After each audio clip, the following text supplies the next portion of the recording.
Assalamualaikum warahmatullahi wabarakatuh. Perkenalkan, nama saya Muhammad Syarul Mauludin NIM 22403088. Di sini saya akan menjelaskan tentang manajemen risiko bagi bisnis syariah.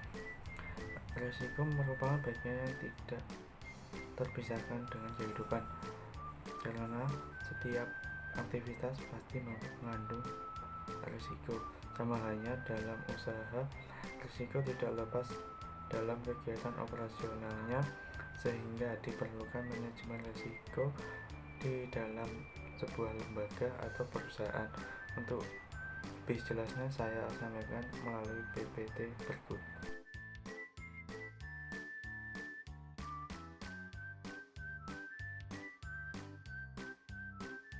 Manajemen risiko bagi bisnis syariah. Manajemen risiko dalam menjalankan bisnis penting dilakukan untuk melindungi organisasi dari risiko yang menghambat mencapai tujuan dan berbagai hal yang berpotensi menimbulkan kerugian bagi perusahaan. Dalam dunia bisnis, selalu terjadi perubahan dinamis yang pada akhirnya melahirkan sebuah ketidakpastian.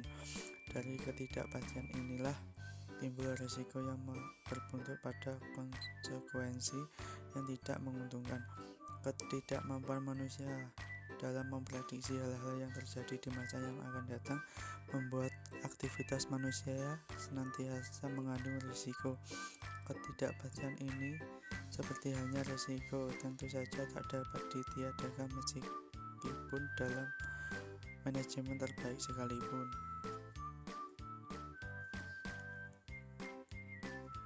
Selanjutnya, mitigasi risiko. Apa itu mitigasi risiko? Mitigasi risiko merupakan bagian dari manajemen risiko, di mana kedudukannya adalah sebagai solusi dari sebuah pemecah sebuah risiko. Mitigasi risiko adalah tindakan sistematis dalam hal mengurangi terpaparnya risiko dan atau kemungkinan terjadinya risiko.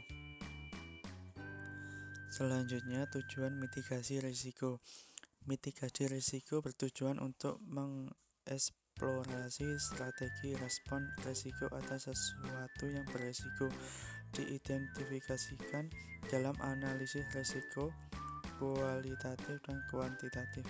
Berikut tujuan mitigasi risiko dalam perbankan syariah. Yang pertama, ada pencegahan. Perbankan syariah memerlukan persetujuan dari Dewan Pengawas Syariah atau DPS untuk mencegah terjadinya ketidakdudukan syariah dalam proses transaksi perbankan. Yang kedua, penyelidikan. Pengawas dalam perbankan Islam meliputi dua aspek, yaitu pengawasan dari Bank Indonesia dan pengawasan dari aspek syariah oleh DPS atau Dewan Pengawas Syariah. Yang ketiga, pengkoreksian. Pengkoreksian atas kesalahan yang terjadi harus melibatkan Bank Indonesia jika berkaitan dengan aspek perbankan, atau Dewan Syariah Nasional jika berhubungan dengan aspek syariah. Selanjutnya, manfaat mitigasi risiko. Mitigasi risiko berperan penting dalam mencegah dan mengurangi dampak buruk risiko dalam proses proyek perusahaan. Adapun manfaat mitigasi risiko, yang pertama, 1. Memahami dan menerima risiko. Mitigasi risiko melibatkan proses memahami risiko dan ancaman tertentu yang mungkin dihadapi oleh organisasi. Hal ini termasuk menerima bahwa risiko tersebut ada dan tidak dapat dihindari sepenuhnya. Dengan memahami dan menerima keberadaan risiko, perusahaan dapat lebih siap untuk merencanakan langkah-langkah mitigasi yang tepat. Yang kedua, mengambil tindakan yang tepat. Fungsi utama mitigasi risiko adalah mengambil langkah-langkah yang sesuai untuk mengurangi dampak risiko jika tersebut terjadi. Alih-alih mencoba menghilangkan ancaman, fokus mitigasi risiko adalah pada ancaman yang tak terhindarkan dan bagaimana mengurangi dampaknya. Hal ini mencakup identifikasi dan implementasi tindakan yang dapat meminimalkan kerugian atau gangguan pada operasi dan proses bisnis. Yang ketiga, persiapan untuk ancaman yang tidak terhindarkan. Mitigasi risiko penting untuk mempersiapkan perusahaan menghadapi ancaman yang tidak dapat dihindari dan berada di luar kendali. Ancaman ini bisa berupa bencana alam, masalah produksi, atau gangguan proses lainnya. Dengan mitigasi risiko, perusahaan dapat merencanakan dan menyiapkan langkah-langkah yang tepat untuk menghadapi ancaman ini. Yang keempat, memastikan dampak kerusakan tetap minimal. Fungsi penting mitigasi risiko adalah memastikan bahwa jika ancaman atau risiko terjadi, kerusakan yang ditimbulkan minimal. Hal ini berarti perusahaan telah menyiapkan langkah-langkah yang dapat diambil segera untuk mengurangi dampak negatif, menjaga operasional tetap berjalan, dan melindungi aset penting. Dengan demikian, mitigasi risiko membantu perusahaan untuk tetap bertahan dan pulih dengan cepat dan dari gangguan.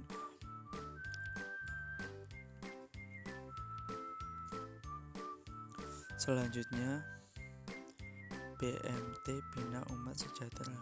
BMT Bina Umat Sejahtera diresmikan pada tanggal 10 November tahun 1996 oleh Ikatan Cendekiawan Muslim Indonesia Orsat Rembang. BMT Bina Umat Sejahtera didirikan atas dasar keprihatinan dengan kondisi masyarakat yang terjerumus oleh praktek rentenir. Selain itu, tujuan didirikan BMT Bina Umat Sejahtera untuk menjembatani antar pemilik dana dengan kelompok masyarakat yang membutuhkan tambahan dana baik untuk permodalan maupun pemenuhan kebutuhan yang lain. BMT Bina Umat Sejahtera adalah lembaga keuangan syariah yang berfokus pada pemberdayaan ekonomi masyarakat, khususnya kelompok menengah ke bawah.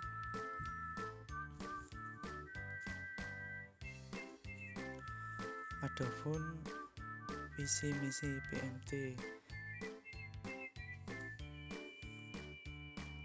yang pertama, visi menjadi lembaga keuangan syariah terdepan dan pengembangan usaha mikro, kecil, dan menengah yang mandiri.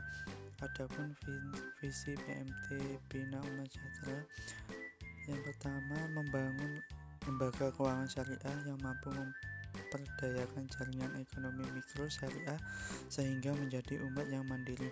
Yang kedua, menjadikan lembaga keuangan syariah yang tumbuh dan berkembang melalui kemitraan yang sinergi dengan lembaga syariah lain sehingga mampu membangun ekonomi yang penuh kesetaraan dan keadilan.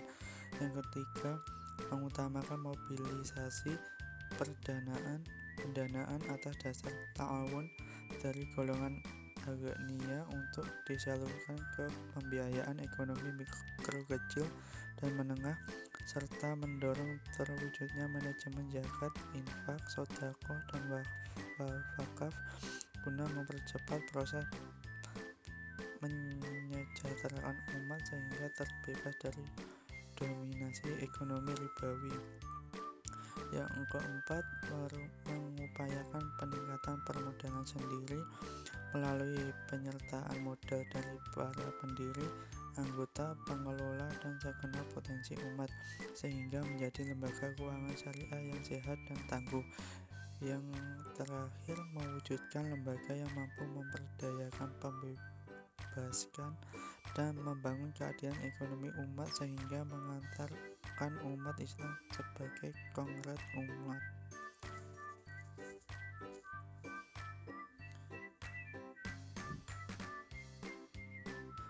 Berikut produk-produk BMT Bina Umat Sejahtera. Yang pertama ada produk simpanan, yang kedua ada produk pembiayaan. Untuk produk yang pertama, produk simpanan ada 5. Yang pertama, Sisuka, simpanan sukarela berjangka. Sisuka yaitu simpanan berjangka dengan sistem setoran dapat dilakukan setiap saat dan mengambilnya disesuaikan dengan tanggal valuta. Yang kedua, Sisidik, simpanan siswa pendidikan, yaitu simpanan untuk merencanakan biaya pendidikan siswa sekolah mulai dari umur 0 tahun sampai perguruan tinggi. Simpanan ini berdasarkan prinsip wadiah yad-dhamana, yaitu shahibul mal menitipkan dananya kepada BMT, kemudian atas seizin shahibul mal BMT dapat memanfaatkan dana tersebut.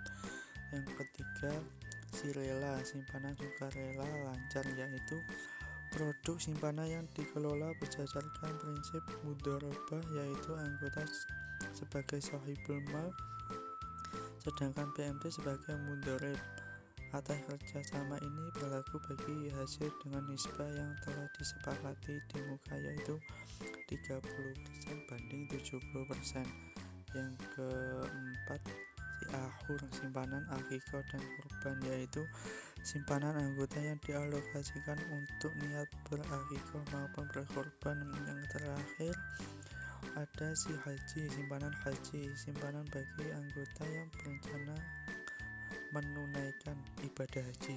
Simpanan ini dikelola dengan menggunakan prinsip wadiah yad-dhamana, di mana atas izin penitip dana BMT dapat memanfaatkan dana tersebut sebagai dipergunakan oleh penitip. Selanjutnya, produk pembiayaan. Produk pembiayaan ini ada 3.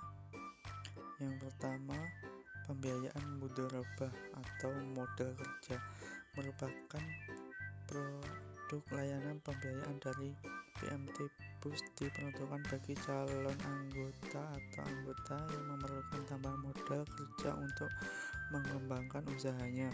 Yang kedua, pembiayaan murabahah atau pengadaan atau jual beli barang. Pembiayaan pengadaan atau jual beli barang merupakan produk layanan di BMT BUS, diperuntukkan bagi calon anggota atau anggota yang membutuhkan barang dan untuk aktivitas sehari-hari dengan menggunakan akad pembiayaan murabahah. Yang ketiga, pembiayaan kebajikan. Pembiayaan kebajikan merupakan produk layanan pembiayaan dari BMT BUS, diperuntukkan bagi calon anggota atau anggota yang bertujuan untuk kebijakan dengan mempertimbangkan sosial dan menggunakan akad qardu hasan. Selanjutnya, risiko yang dihadapi oleh BMT BUS. Yang pertama, risiko operasional. Ini mencakup masalah dalam manajemen internal, seperti kesalahan dalam proses pembiayaan, kurangnya pelatihan bagi karyawan, dan sistem teknologi yang tidak memadai, seperti kesalahan dalam penilaian kredit atau pengelolaan dana dapat menyebabkan kerugian. Yang kedua, kualitas SDM. Kurangnya pelatihan dan pengembangan karyawan dapat mengakibatkan pelayanan yang buruk. Kedua, risiko pasar. Risiko ini terkait dengan perubahan kondisi pasar yang dapat mempengaruhi permintaan dan penawaran produk BMT, seperti persaingan. Munculnya lembaga keuangan lain yang menawarkan produk serupa dapat mengurangi pangsa pasar. Yang kedua, perubahan ekonomi, resesi atau perubahan ekonomi yang signifikan dapat mempengaruhi daya beli nasabah. Adapun strategi mitigasi BMT BUS. Yang pertama, pendekatan kekeluargaan. Dalam menangani pembiayaan bermasalah, BMT sering menggunakan pendekatan kekeluargaan untuk membangun hubungan yang baik dengan nasabah. Yang kedua, pelatihan dan pengembangan SDM. BMT berinvestasi dalam pelatihan karyawan untuk meningkatkan keterampilan dan pengetahuan mereka. Yang ketiga, penggunaan teknologi informasi. BMT memanfaatkan teknologi untuk meningkatkan efisiensi operasional dan pengelolaan risiko. Yang keempat, monitoring dan evaluasi. BMT secara rutin melakukan monitoring dan evaluasi terhadap strategi yang diterapkan untuk memastikan efektivitasnya. Selanjutnya, tentang pertimbangan BMT BUS dalam memilih strategi mitigasi. Yang pertama, analisis risiko. Sebelum memilih strategi mitigasi, BMT melakukan analisis risiko untuk mengidentifikasi dan menilai risiko yang dihadapi. Ini membantu dalam menentukan strategi yang paling efektif dan efisien untuk mengurangi dampak risiko tersebut. Yang kedua, karakteristik nasabah. BMT seringkali kooperasi dalam komunikasi yang memiliki hubungan kekeluargaan. Oleh karena itu, pendekatan yang lebih personal dan kekeluargaan dalam mitigasi risiko dianggap lebih efektif. Yang ketiga, kondisi pasar. Dalam lingkungan yang kompetitif, PMT perlu menawarkan produk dan layanan yang menarik untuk mempertahankan dan menarik nasabah. Diversifikasi produk menjadi penting untuk memenuhi kebutuhan yang beragam. Yang keempat, sumber daya internal. Ketersediaan dan kualitas sumber daya manusia di PMT menjadi pertimbangan penting. Investasi dalam pelatihan dan pengembangan karyawan dianggap penting untuk meningkatkan kemampuan mereka dalam mengelola risiko. Regulasi dan kepatuhan PMT. PMT harus mematuhi peraturan yang ditetapkan oleh otoritas keuangan. Strategi mitigasi yang dipilih harus memastikan bahwa semua kegiatan operasional sesuai dengan regulasi yang berlaku.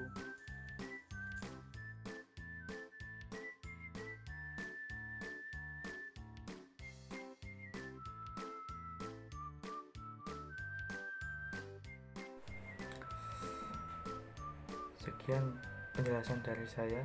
Semoga apa yang kita pelajari kali ini dapat bermanfaat bagi masa yang akan datang. Kurang lebihnya mohon maaf. Wassalamualaikum warahmatullahi wabarakatuh.